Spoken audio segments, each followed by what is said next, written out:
Arthur, do you kind of scratch your head and wonder how you don't get something out of that, particularly after that second half? Not really. You know, it's pretty clear why we didn't get something out of that game. We just weren't good enough. That's the reality. That's the truth. And we've got no one but ourselves to blame for that. I think you came into this game leading the league in shots and something like 7th on target. Is that, based on that second half when there was such utter domination and you can't find it at the back of the net, is that something that you guys need to talk about during the week? Is that something you'll talk about?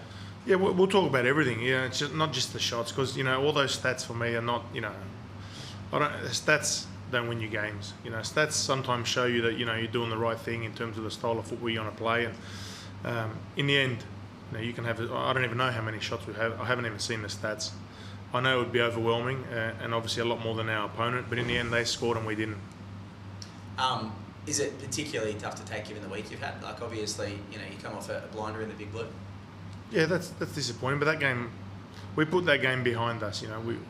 We knew this was going to be a difficult match, and it's always difficult to come here. And we knew we had to keep moving forward as a team and keep progressing and keep improving and showing that the consistency that we need to show. And I thought we started well tonight. The first 10 minutes was a great start from us when we probably missed a great opportunity to take the lead. And then it becomes a transition game. We start to get a little bit sloppy, and it opens up. You start to lose control, and then obviously second half we address a little bit. A red card changes the game for them. Obviously, it's they defended very well. You got to give credit to them for the way their resilience in defending and how they put their body on the line, and credit to them for doing that.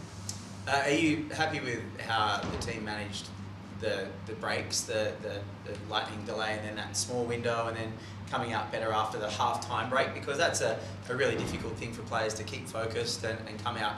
I don't know whether you think, but maybe better in that second half after those weird delays.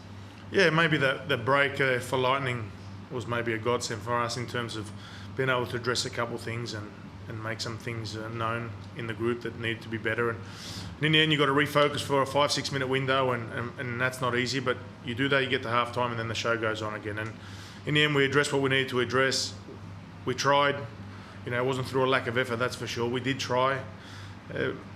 We just weren't good enough. In the end, that's the reality. We weren't good enough. That's the most disappointing part. Whether it's against 10 men or 11, insignificant. For me, the fact we weren't good enough is the fact we just weren't good enough, and that's the part I don't like.